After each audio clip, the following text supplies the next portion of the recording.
Hello, everyone, and welcome back to another episode of Stand Up and Take Action with Stand Up California. I'm Karen, and I will be your host today. I'm also the Executive Director for Stand Up California. And if you haven't already joined your community, your county community, visit our website at standupcalifornia.com to join your community of advocates and get the latest California news from our team. Today, we have a jam-packed episode for you. We will be breaking down everything you need to know in regards to vax requirements in California. This is specifically for private and public schools in California, and it does affect K through 12 grades. We will be covering exactly what vax requirements there are to enroll your child in school, what options do you have, and if you have a child with exceptional needs, you will be hearing from the leading California organization whose mission is to help families like yours.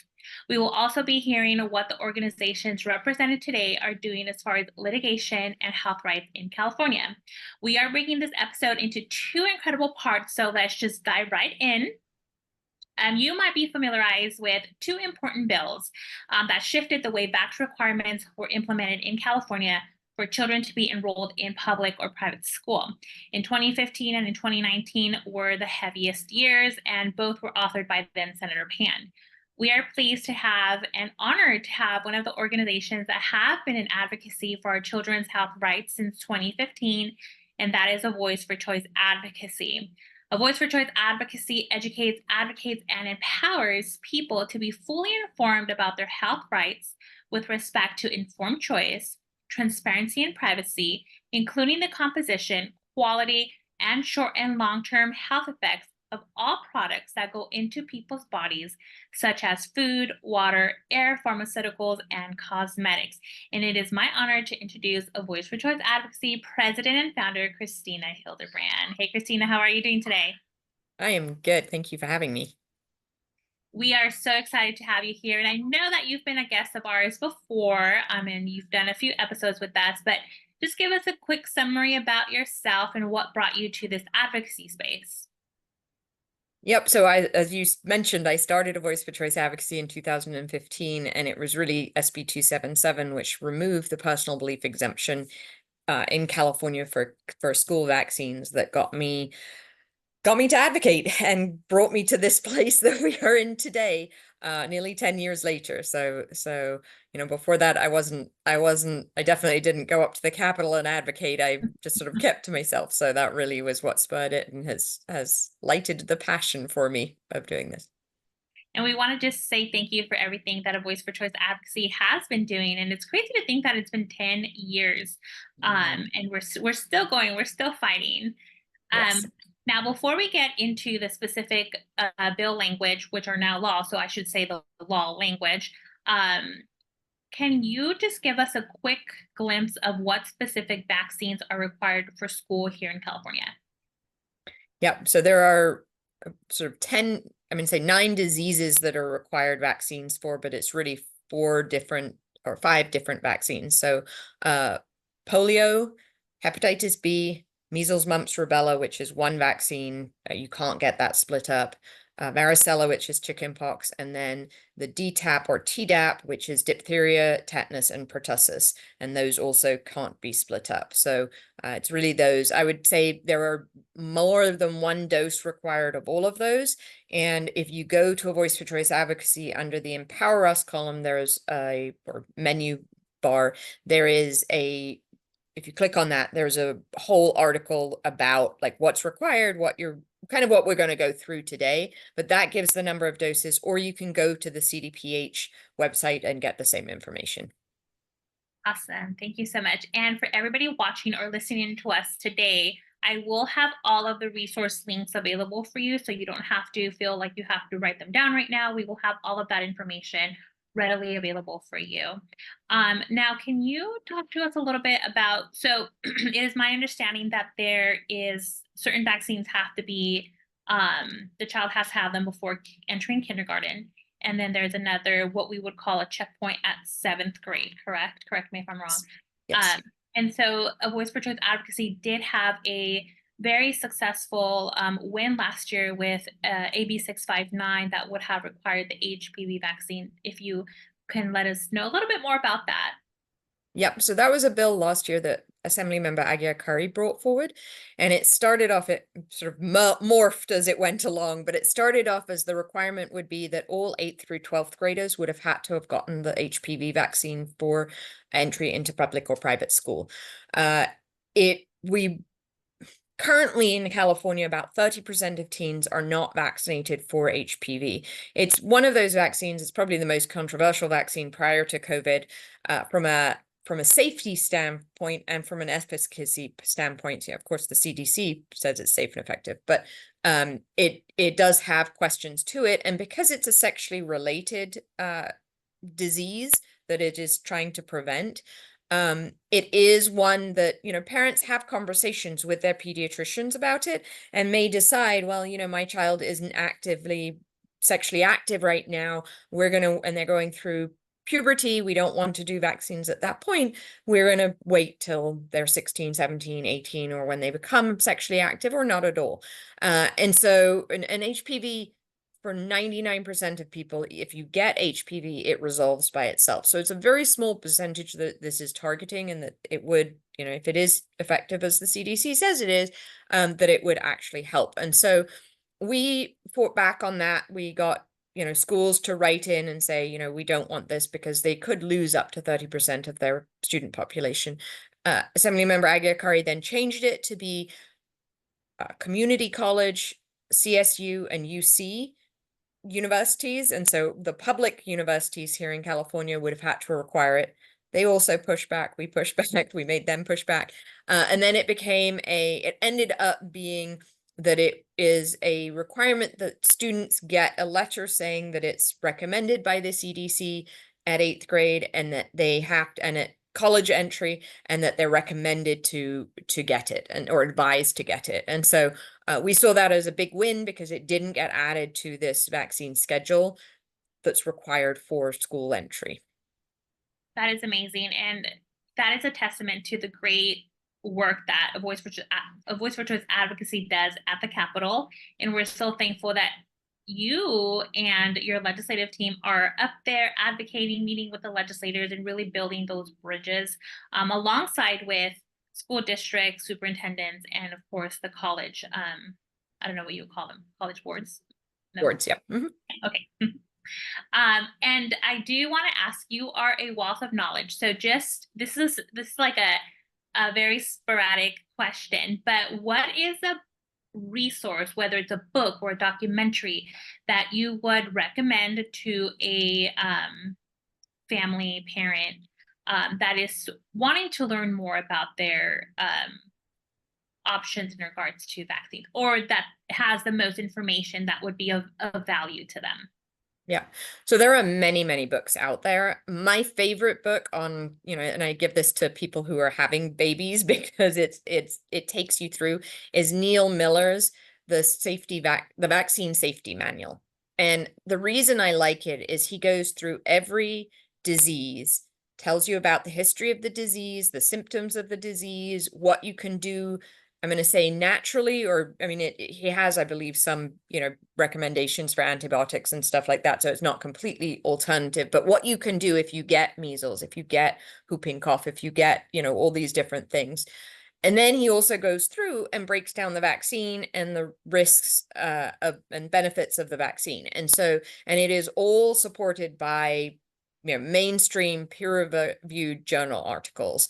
And so to me, that really gives you an overview of every disease and what the disease is and what the vaccine is. And I like it because of that, because to me, the worst thing I would say is a parent saying, oh, I'm never going to vaccinate my child, and not knowing what to do if your child gets that disease. There are still, some of these diseases it is very unlikely that your child's going to get, like polio or diphtheria. But something like measles is in the US, it's in the world, it's still out there. Chickenpox certainly is, whooping cough is. So for those, if your child gets that, you should definitely know what are the go-to things that you need to have in your house in order to help your child and ensure that they don't end up in the hospital. And I would say that's to me, that's just as important as knowing what the benefits and the risks of the vaccines are. Very nice. And you guys can all visit a Voice for Choice advocacy where you can find more resources that Christina does have. I told you guys she's a wealth of knowledge. And so I want to bring it back to the laws that we have in California. And can you walk us through how did we get here? So it's to my understanding that this started way back in 2012 when Senator Pan was just an assemblyman with AB 2109. But how did we go from 2012 to 2019, even now to 2024? Yes. So, I think this is something that was planned. It wasn't, Senator Pan had a plan for sure. And I think there was when you looked at 2015, how many bills were introduced across the nation, there was clearly a national plan to bring forward bills that would remove the personal belief or the religious exemption. So you can give Senator Pan some credit, but there was a bigger push behind the scenes from it. Who gave that push? I don't know. It's probably the pharmaceutical lobbying, if you go way back, but I don't have the evidence to show, where that came from. But in 2012, he brought forward a bill that before 2012, we just had a personal belief exemption in California that it was a blue card on the front, your doctor put the vaccines on the back, you could just sign it and say, these are against my personal beliefs, and you just handed that to the school, and that was all you needed to do. In 2012, he brought forward a bill, as you said, AB 2109, and that bill required the personal belief exemption that you had to go to the doctor. If you wanted a personal belief exemption, you still had to go to your doctor and you had to get it signed saying that the doctor had talked to you about the risks and the benefits of the vaccines. Actually, probably just the benefits of vaccines. I don't think it said the risks, but talk to you about vaccines. So most doctors are just going to talk to you about the benefits of them. And it didn't matter whether you agreed with the doctor or not. The doctor had to sign it. It was just that you had had this conversation with your doctor. And I remember thinking at that time, so my children had a personal belief exemption. I remember thinking, oh, we've had that conversation with our doctor so many times, like it'll be no problem for her to sign it. Didn't think twice that this could keep escalating. So in 2015, he introduced SB277, which was a bill that removed the personal belief exemption and left only a medical exemption with a few other exceptions. But at that time, the medical exemption was a very broad medical exemption, and it left it up to the discretion of the doctor as to whether your child should have a medical exemption. And even in the hearings that year, there was discussion about, if a child's sibling had had a vaccine reaction, a severe vaccine reaction. Obviously, if your child has, had a reaction, is now epileptic or has been, put in a wheelchair and is paralyzed, you would never do that again to another child of yours if you know it was the vaccine. Like, you're not going to do that twice and take the risk twice, even if you believe in vaccines. I'm sorry, you're not going to do it as a parent. And so there was conversations about, yes, if there's sibling history or family history from a severe allergic reaction or reaction to the vaccine, that absolutely that should be taken into consideration and that you would be able to get a medical exemption based on that. So it was really left up to the doctors. By 2019, what had happened was there were very few doctors in California that were willing to write vaccine exemptions. So you couldn't go to your regular doctor and get a vaccine exemption. You couldn't, like Kaiser, Stanford, Scripps, like all of them basically told their doctors, you are not writing a vaccine medical exemption. Like, it's not happening here. We believe every child should be vaccinated. The only time that you saw them write them were for example, if kids were having chemotherapy treatment and they couldn't get the live vaccines, or somebody in their household was getting chemotherapy treatment. But those were temporary medical exemptions, and those kids, once that was over, could get vaccinated. So that was the only time you were really seeing those mainstream doctors being allowed to write medical exemptions. Many of the doctors wouldn't even take kids into their practice if they weren't fully vaccinated. So there was definitely a sort of divide in the doctors writing medical exemptions and the doctors not even considering writing them. Even if you needed one, they wouldn't consider writing it.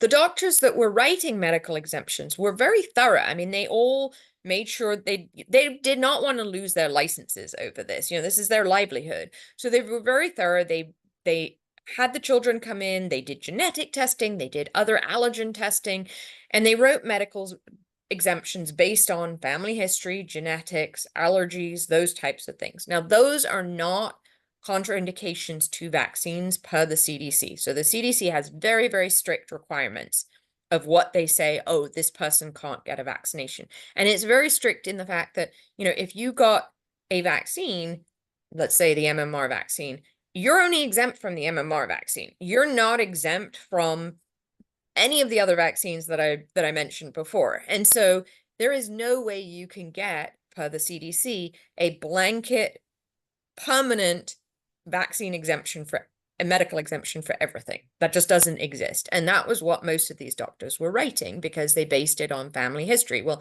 if a child has had a sibling that's had a reaction, that's permanent. that's forever. You're not going to vaccinate that other child based on the genetic, you know, likelihood that they're also going to have a reaction. So what was happening was there were few doctors in California, I would say probably somewhere between 25 and 30, that were writing a lot of vaccine exemptions. And the schools were saying the same names. The CDPH was seeing the same names. And so Senator Pan brought forward a bill in 2019 that basically tightened up those medical exemptions and made it that it was not at the doctor's discretion anymore, that it was only if you had a CDC contraindication, and they had all of these medical exemptions have to be put in the CDPH, the CARE ME system, so online system, and CDPH vets and looks at and reviews every single one of these medical exemptions. So it's no longer, you know, and you have to remember the CDPH doesn't have any access to your children. They've never seen your child, but they can reject these medical exemptions. So getting a medical exemption in California is basically very unlikely, unless again you have oncology or, you know, chemotherapy or something like that that's temporary. Temporary exemptions, I've seen, you know, we have the numbers of how many exemptions have been granted in California, and the temporary exemptions are much more likely than the permanent exemptions. There are very few permanent exemptions. If they're given permanently, it's for one vaccine. I have not seen a medical exemption that says you're not being vaccinated for anything else, even if you've been paralyzed by a vaccine. Wow. Yeah. And that is just, to hear it again, it's so, it's like everything comes up. And for those of you that are familiarized with, you know, my own personal story, I got involved in SB276 in 2019 when we were left with pretty much no medical exemption. I want to go back really quick and talk about the SB277 language, and you guys will hear from Kristie in a little bit, who will talk about families with exceptional needs, and we've got a whole focus on that.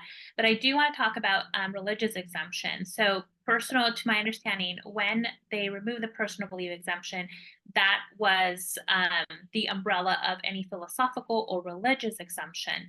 Yeah. Can you tell us a little bit about that, and what is a Voice for Choice advocacy working on to bring hope to California? Because as of right now, we've got two options, right? It's either homeschool or move out of state. Is that Or vaccine. I mean, there are families on, you know, that are taking a slower schedule or vaccinating. But yes, those are the options. If your child doesn't have exceptional needs and is on a valid IEP, which, as you said, Kristie will talk to, the options really are homeschool, vaccinate, or move out of state. We are working, so you're right, yes, personal belief exemption removed the religious exemption or any religious piece of this. And we're working on, so there was a win in Mississippi now 2 years, I want to say, no, it was the beginning of last year.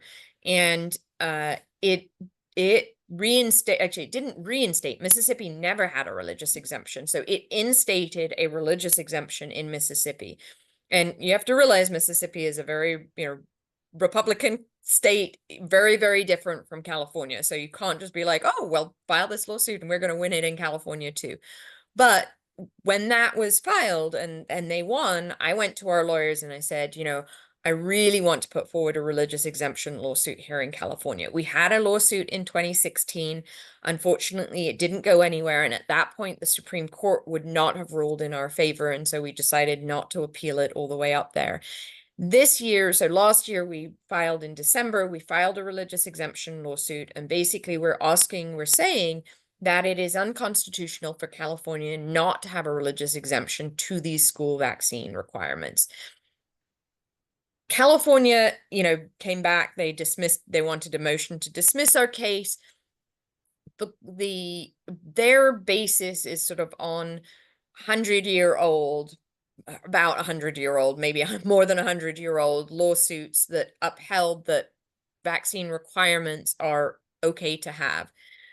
Thankfully, in the last 6 months to 12 months, we have seen a number of lawsuits that have been decided in favor of the plaintiff. Now, most of these were employees and employer lawsuits, but they gave legitimacy, not that it was not legitimate, but they really confirmed that yes, a religious exemption is allowed when there are vaccine requirements, and an employer has to allow the employee to have a religious exemption based on their religious beliefs and not based on what the employer interprets as a good enough religious belief, but that just a person having religious beliefs against vaccination should allow them to be able to go to work and do their job without having to be vaccinated.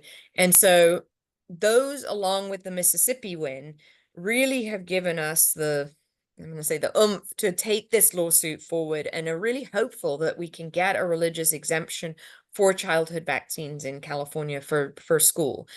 It's not going to be easy and it's not going to be fast. I mean, we filed it in December and we're in August, and our hearing date is just on the motion to dismiss. So this isn't even on like the actual crux of the case. This is just the other side saying we don't think they even have standing to have this case is in September. So it's going to take 2 to 3 years.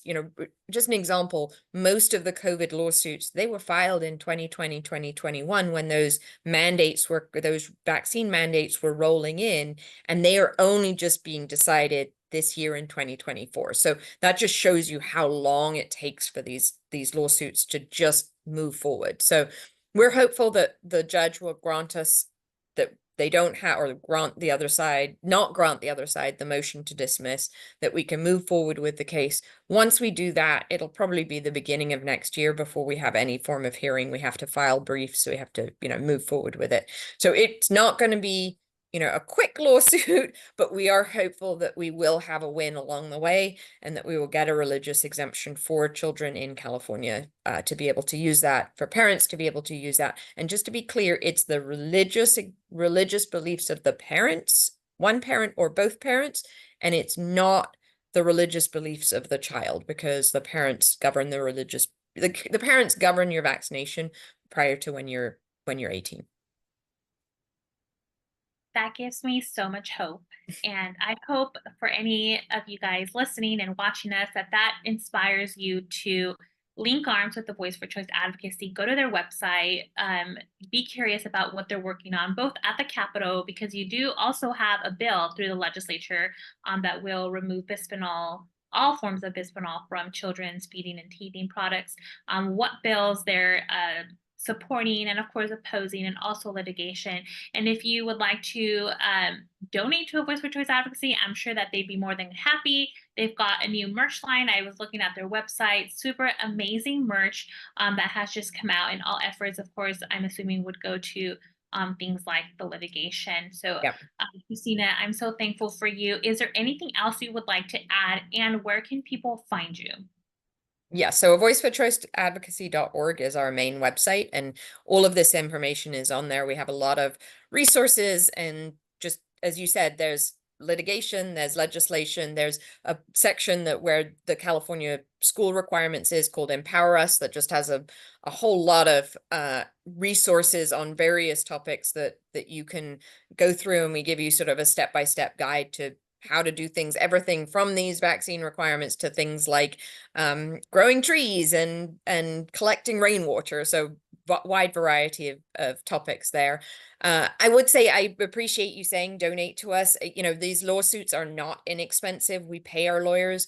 They do give us a discount, but it is extremely expensive for them to go back and forth, and you know, it's just a long drawn out process that takes many, many hours. And so if it is something, if this religious exemption is something that you would like to see brought back or instated in California schools in the vaccine requirements, please do give a donation. And there isn't any donation too small or too large. Awesome, Christina. Thank you so Thank much you. for being a voice for health rights in California. And I love the three words that are used to describe a voice for choice advocacy in California, which is information, empowerment, and health rights. We get into requirements and resources for families who have children with exceptional needs. And we had to bring in the experts. This incredible organization has been a voice for children with exceptional needs and their families for many, many years. And they are truly the only organization in California doing this incredible work. And we're so honored to have Educate Advocate here with us today.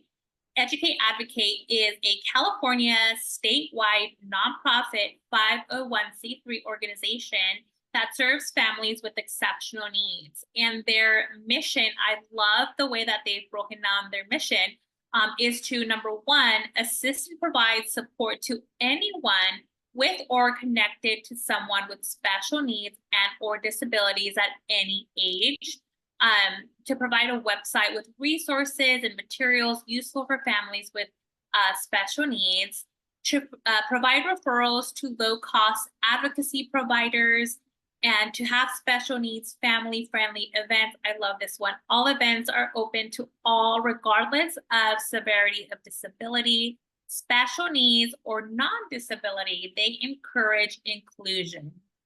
And part of their mission is also to educate our communities of the potential environmental triggers which may hinder the healing of persons with disabilities or special needs. And I am just so happy to have a great friend of mine here today who's just an incredible advocate, Kristie from Educate Advocate. Kristie, thank you so much for being here today. How are you doing? Great. Thank you for having me. Appreciate it.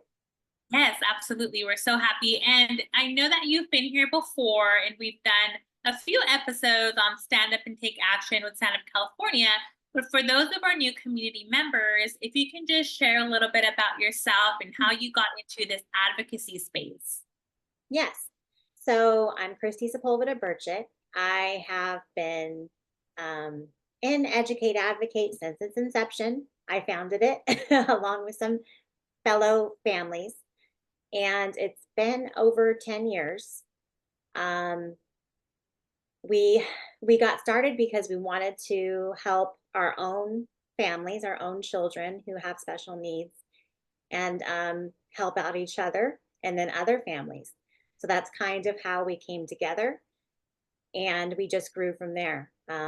Started doing, conferences and events, and then started reaching out and going to school board meetings, speaking out there, SELPA events, and then got involved with advocating about legislation, and it just went from there. So, and that's kind of our inception and what we've been doing from the start.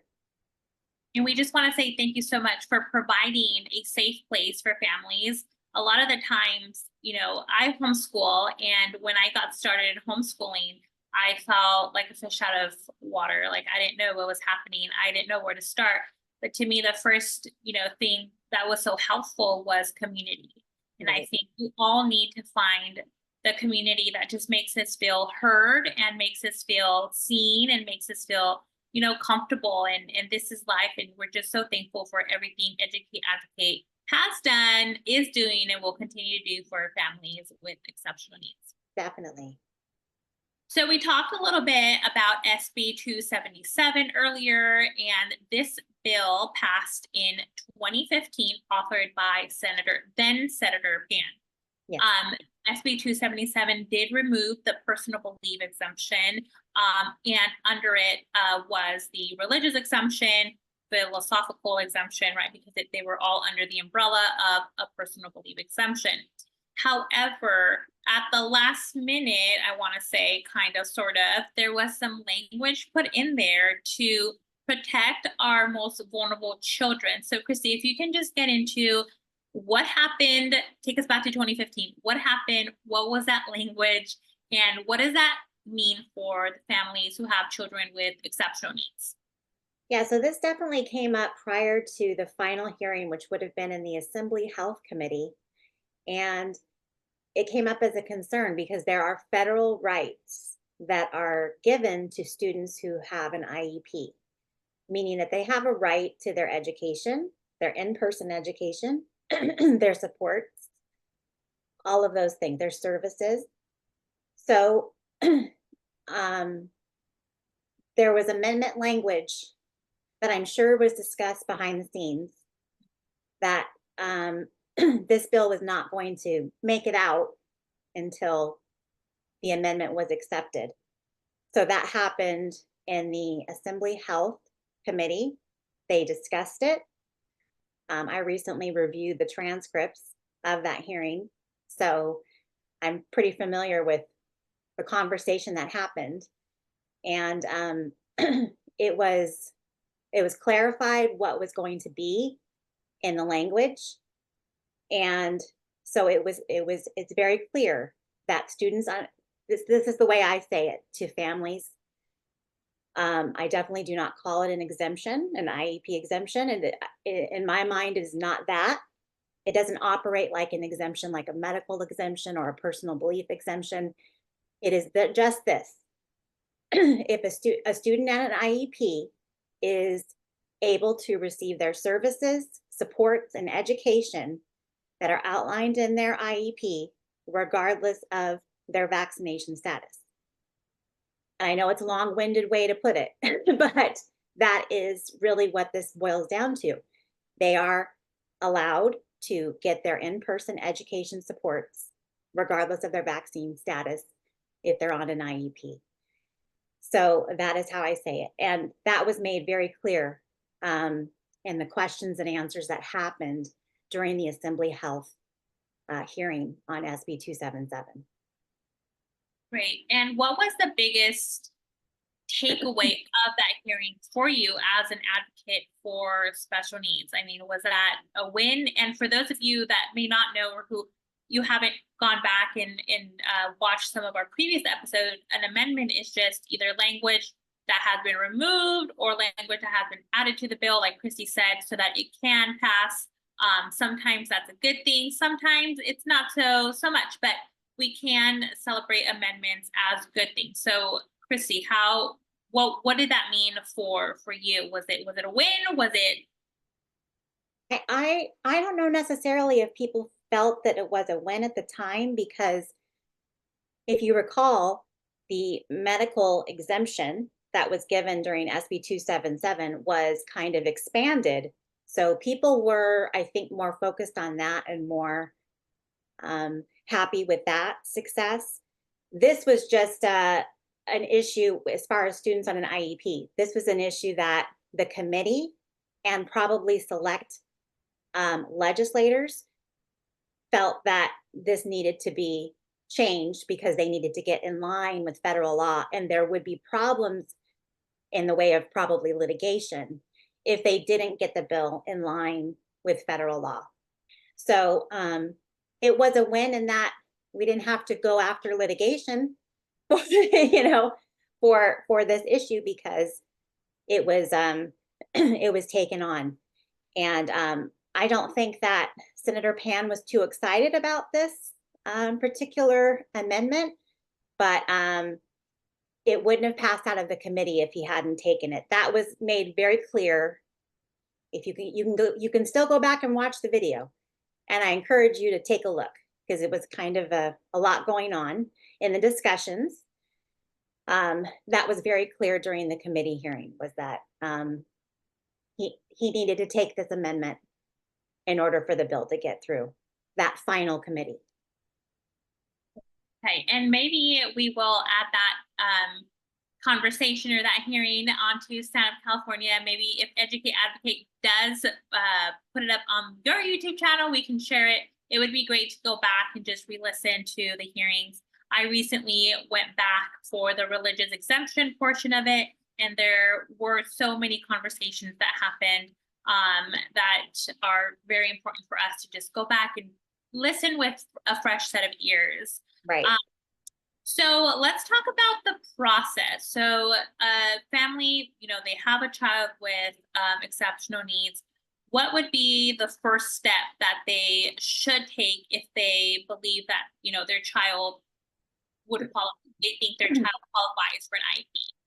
Yeah, so anyone can refer their child to be assessed to the district, and they can, write an email, write a letter, submit it to the district and say, I think my student needs to be assessed in these areas of disability.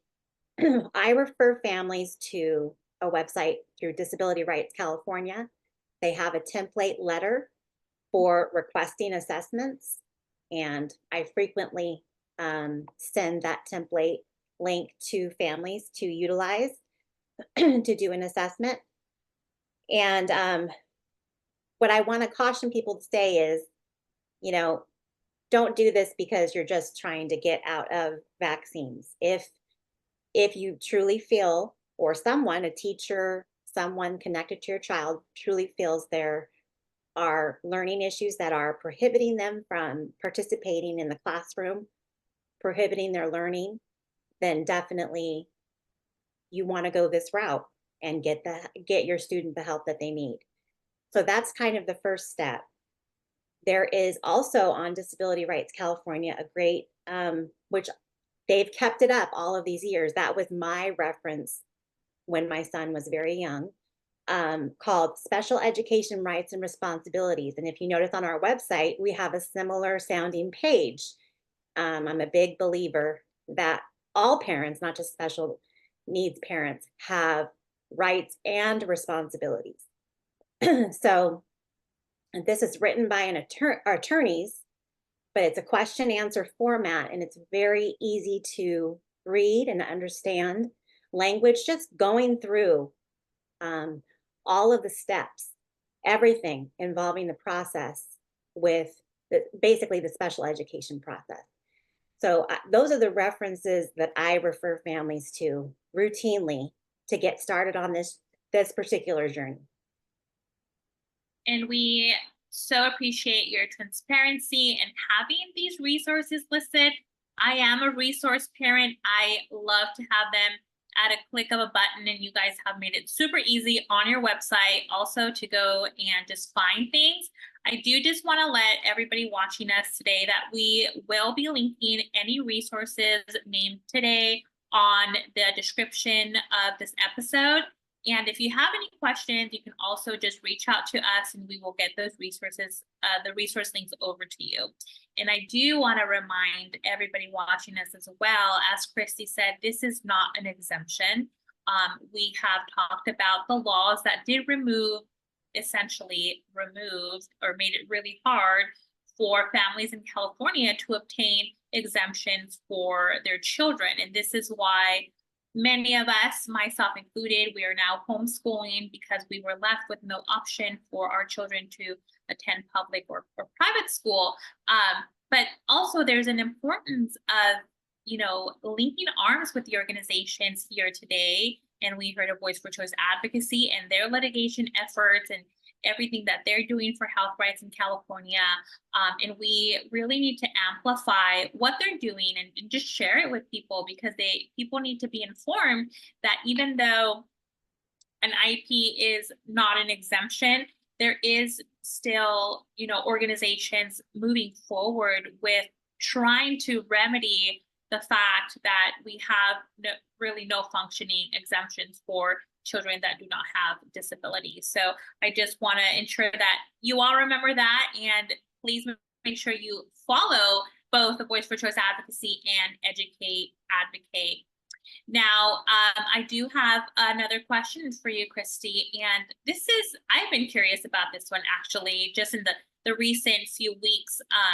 But has Educate Advocate, have you as an organization come across school districts pushing back on IEPs and giving parents a hard time?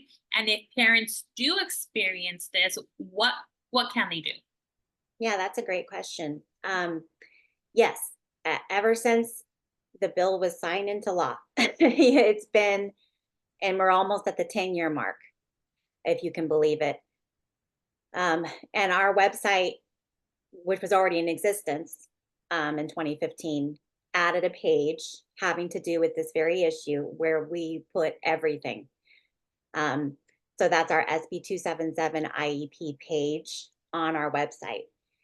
And if you take a look at the website, you will see a pretty documented history of compliance complaints and other, when parents filed for, it's called due process. There's orders on there going back all of these years since it was signed. So there seems to be, districts who have challenged it.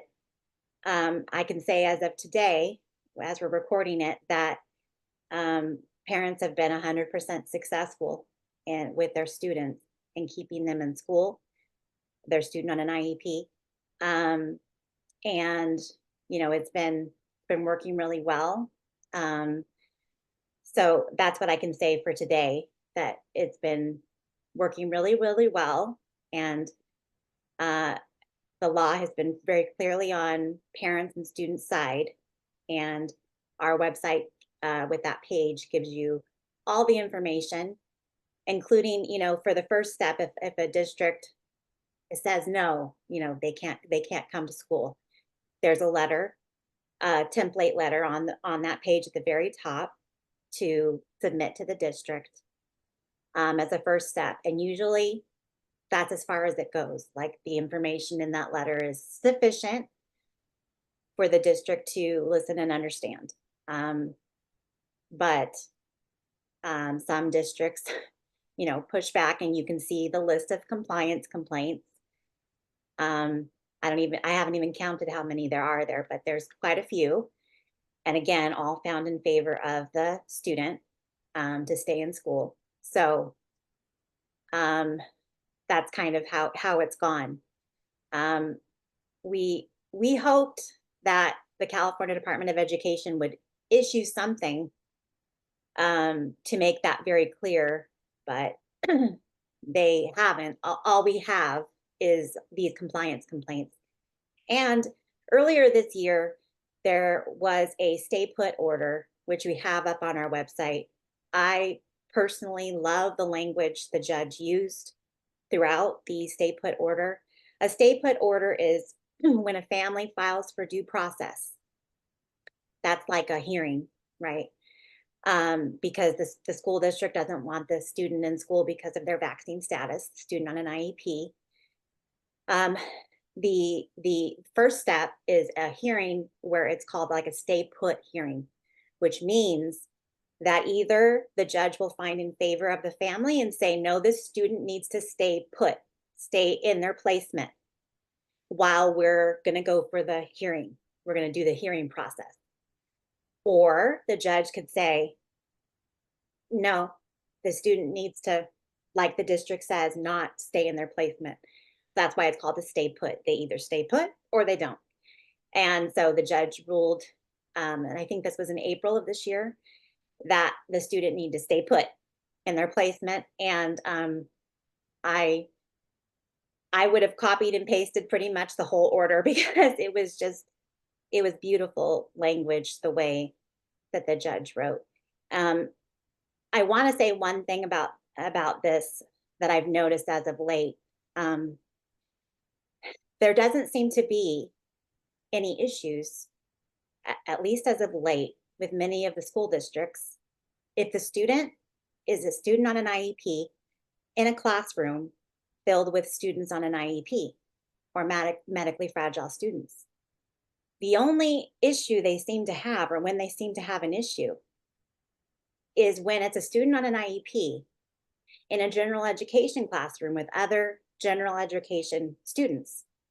So talk about discrimination.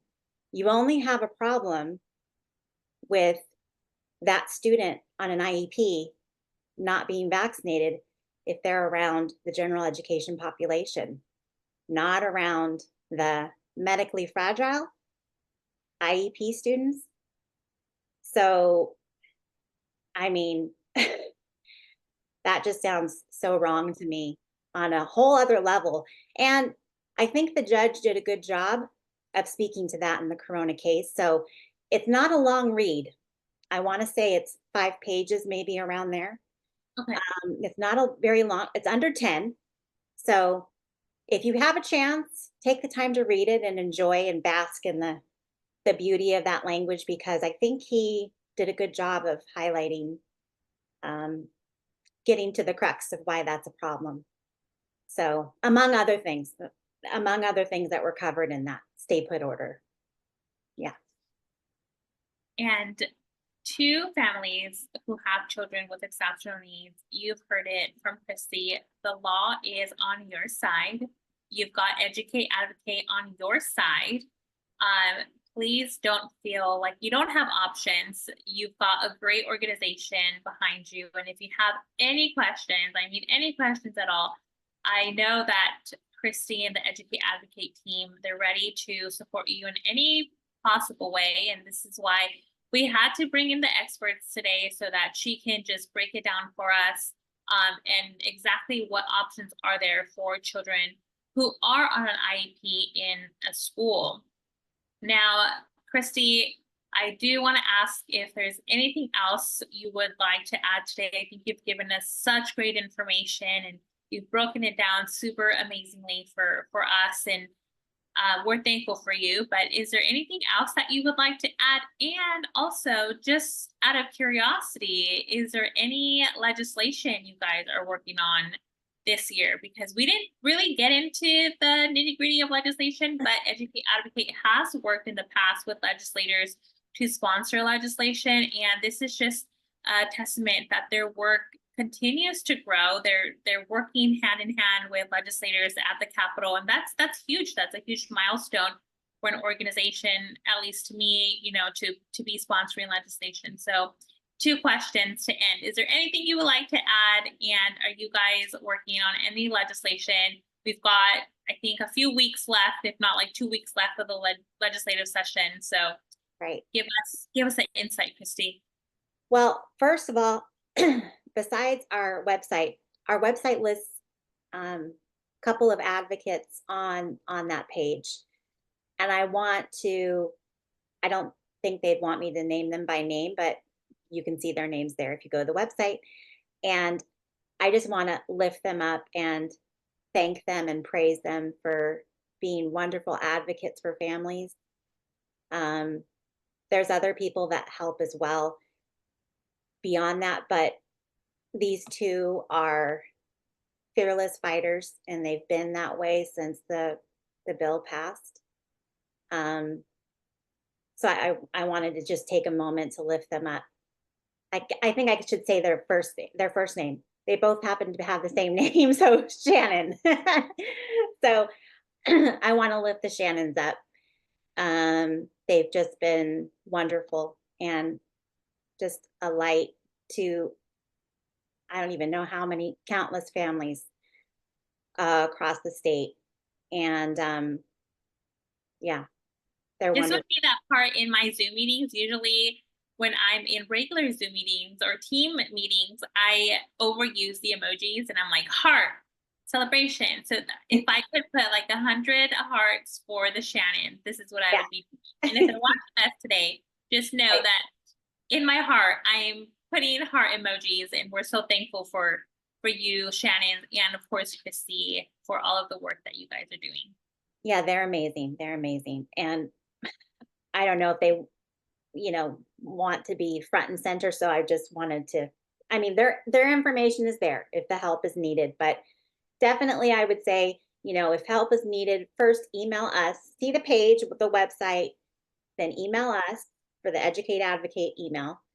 And then, if your situation requires more assistance, like beyond what can help you in the first steps, then we might need to involve the Shannons. So the Shannons.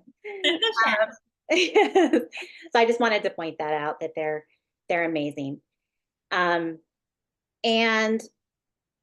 legislation. So we have a bill that we are co-sponsors on. So there's other sponsors as well.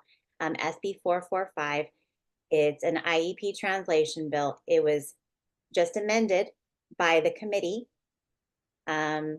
So it's now a translation bill simply for an IEP template. So that's as it stands today, as we're talking.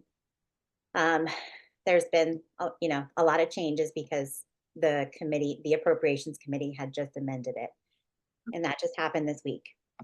So we just Bill, did you guys become involved with this bill because there had been translation delays on IEPs, or what was the reasoning behind bringing Yeah. this? So families that have students on an IEP, sometimes they were not getting a translated copy of their IEP for months on end.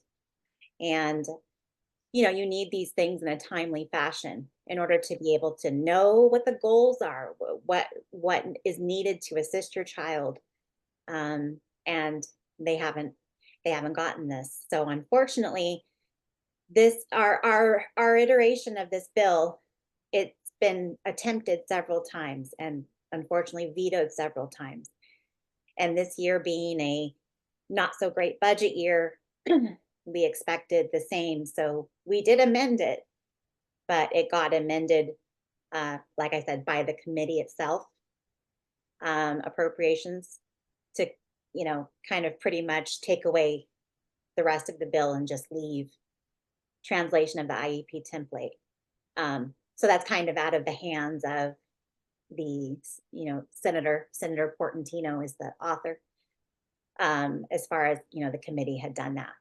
So but I should say the translation of the IEP template was something that we had put in our amended language. So it isn't like something we didn't want. We did want that, just to clarify.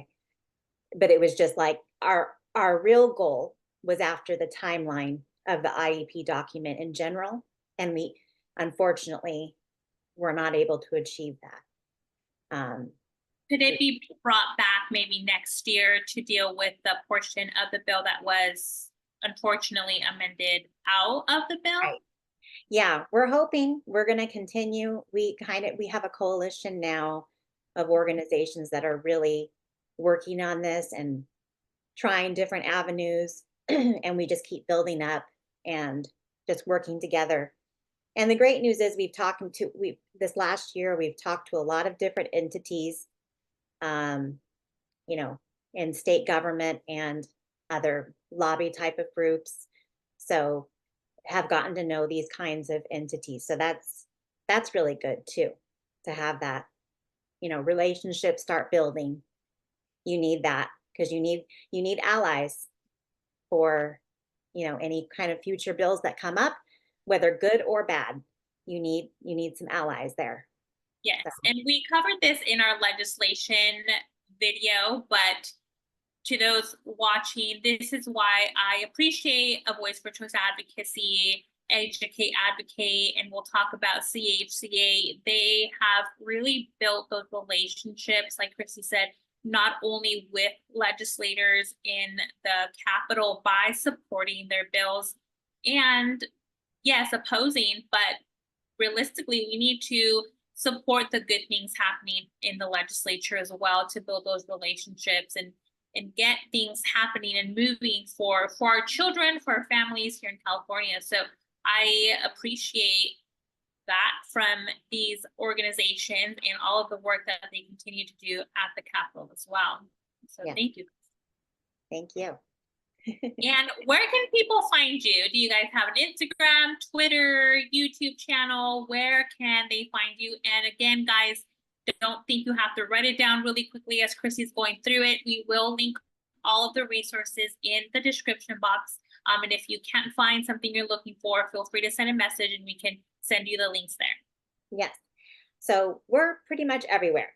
We do have a YouTube channel. We have Twitter. So we're Educate Advocate on Twitter. And we have Instagram, Educate Advocate there. Facebook, same thing. We also have a Facebook group for families who need that. Telegram. What else? I think that's all. And then, of course, your website, which is www.educateadvocateca.com. Okay, I always have to talk about that one, whether Right. it's .com, but that's where you Yeah. guys can find their website as well. Well, Yes. thank you so much, Kristie. I truly appreciate the time that you have spent to just break it all down for us, give us all the information that families need to know. And for our Stand Up California community watching us, please don't forget to like and subscribe so that you can be notified when we do have more episodes. And of course, please share with those who may need this information. Thank you for joining us today. We cannot wait to see you soon. And remember, nothing will change until we stand up California.